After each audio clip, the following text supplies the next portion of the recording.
Hello students, कैसे हैं आप सभी। स्वागत करता हूं मैं आप सभी का मेरे चैनल योर स्टडी गाइड पर। दोस्तों, आज हम पढ़ेंगे क्लास 11th की केमिस्ट्री का चैप्टर नंबर 1। इसके आगे वाला पार्ट पढ़ेंगे मास परसेंट। मैंने आपको कल यहाँ तक करवा दिया था इसके 4 पॉइंट्स, तो आज हम इसके 4 पॉइंट्स को अच्छे से समझेंगे। तो सबसे पहले हमारा फर्स्ट पॉइंट है mass percent. What is mass percent? Mass percent is obtained by using the following relation. Mass percent को तभी ओबिटेन किया जा सकता है जब इस रिलेशन को फॉलो करेंगे। मास परसेंट के लिए mass of solute upon mass of solution into 100। Solute का क्या मतलब होता है और सॉल्यूशन का क्या मतलब होता है? सॉल्यूशन मतलब किसी दो एलिमेंट्स को या फिर दो कंपाउंड को मिलाकर एक सॉल्यूशन बनाया जाता है, ठीक है। और सॉल्यूट मतलब अलग अलग कंपाउंड जो होते हैं, जैसे एक केमिकल 1 हो गया और केमिकल 2 हो गया, ठीक है। फिर उनको 100 से मल्टीप्लाई किया जाता है। अब नेक्स्ट पॉइंट है दोस्तों हमारा मोल फ्रैक्शन। मोल फ्रैक्शन क्या होता है?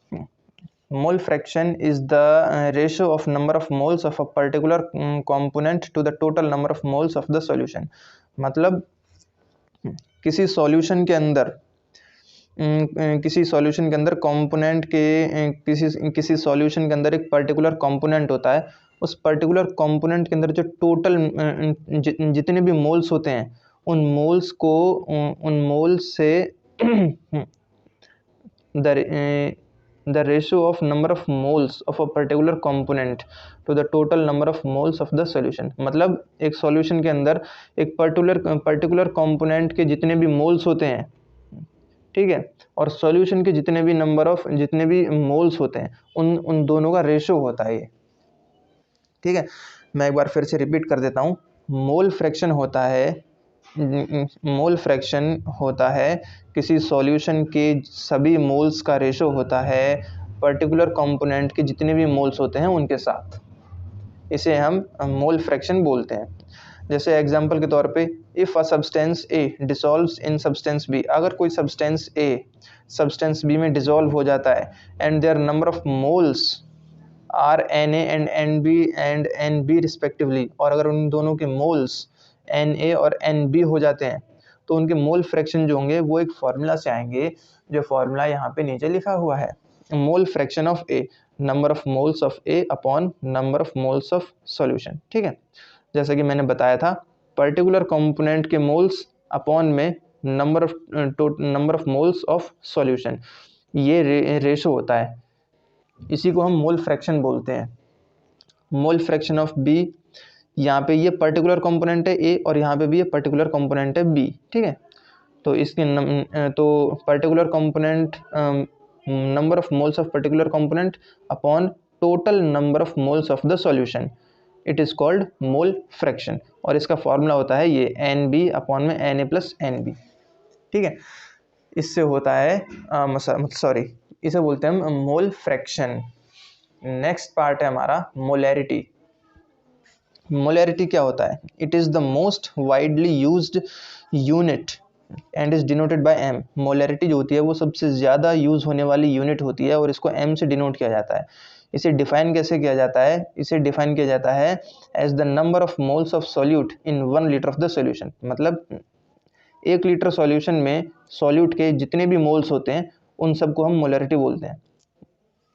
जैसे इसका फॉर्मूला है molarity, number of moles of the solute upon में volume of solution in litres, ठीक है। Number of moles of solute upon में volume of solution in litres. जैसा कि फॉर्मूले से कोई भी चीज़ आसानी से दोस्तों समझ में नहीं आ सकती। फॉर्मूले को समझने का बेस्ट तरीका है कि इसकी प्रॉब्लम्स जो है वो सॉल्व करी जाएं। इससे ये जल्दी जल्दी समझ में आते हैं और हमारा फॉर्मूला जो होता है वो और ज़्यादा क्लियर होते चले जाता है।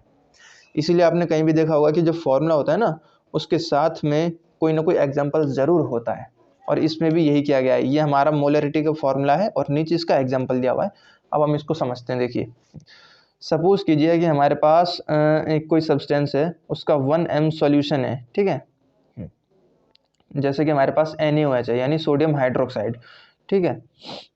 इससे NaOH and we want to prepare a 0.2m solution from it. हमारे पास NaOH है और हमें इससे 0.2m सॉल्यूशन बनाना है। तो 1 mole of NaOH means 1 mole of NaOH present in 1 litre of the solution. मतलब हमारे पास जो सॉल्यूशन है, हमारे पास एक जो सॉल्यूशन है 1 लीटर वाला, उसमें NaOH यानी सोडियम हाइड्रोक्साइड का 1 मोल, ठीक है।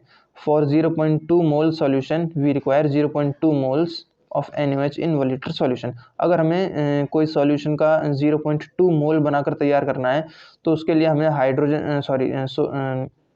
सोडियम हाइड्रोक्साइड के 0.2 मोल्स लगेंगे 1 लीटर सॉल्यूशन के अंदर, ठीक है। Hence we have to take 0.2 moles of NaOH and make the solution to 1 liter. Now how much volume of concentrated 1 m NaOH solution be taken which contains 0.2 moles of NaOH can be calculated as follows, ठीक है।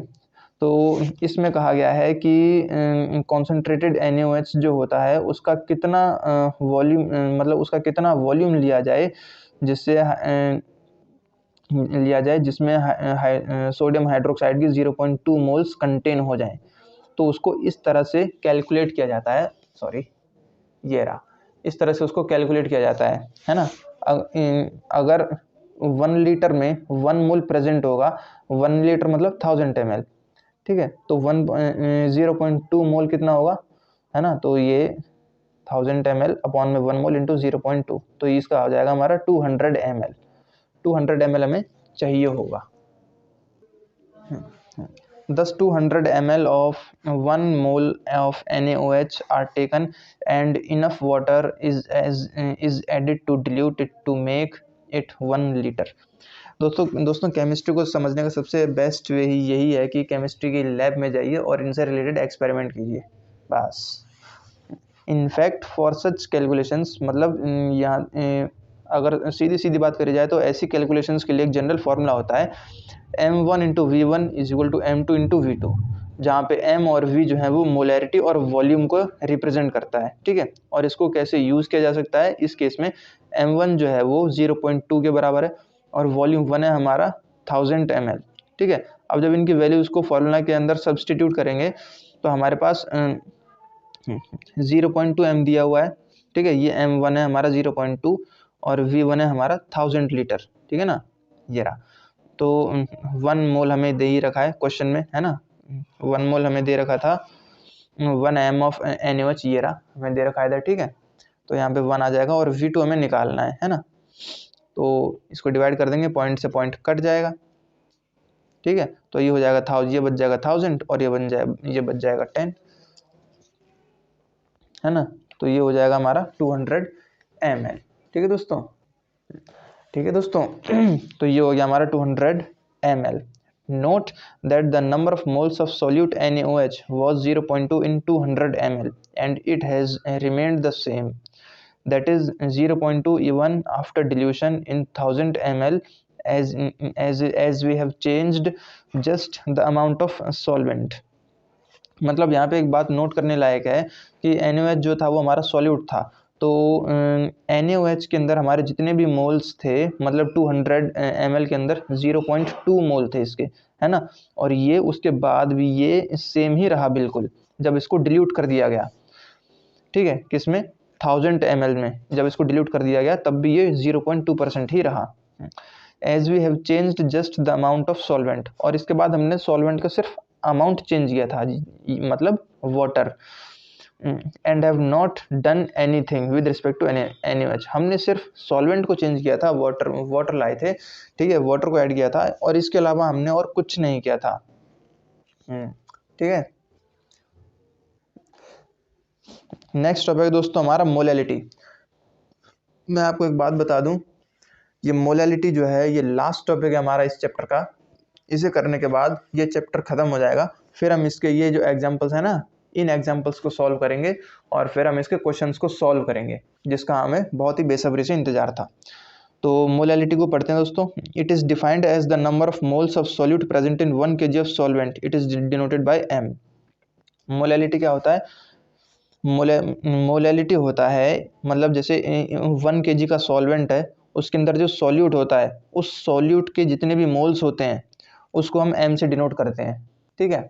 और इसका formula होता है ये, molality is equal to number of moles of solute upon mass of solvent in kg। अब इससे related दोस्तों अगर बात करी जाए, अगर अब हम इसके बारे में कुछ ज़्यादा इन्फॉर्मेशन तो है नहीं, यहाँ पे डायरेक्ट हमारा ये एग्जाम्पल दिया हुआ है, तो अब हम सिर्फ इन एग्जाम्पल्स को ही स्टार्ट करेंगे। ठीक है दोस्तों, तो इसी के साथ हमारा ये चैप्टर खत्म होता है। इसकी नेक्स्ट क्लास जो होगी, अब मैं उसमें पहले तो ये एग्जाम्पल्स को सॉल्व करवाऊंगा। इसमें 8 एग्जाम्पल्स हैं टोटल। कोशिश करेंगे कि 8 एग्जाम्पल्स हमारे एक ही वीडियो में ख़त्म हो जाएं, और फिर इसकी जो नेक्स्ट वीडियो आएगी फिर उसमें हम क्वेश्चन सॉल्व करेंगे।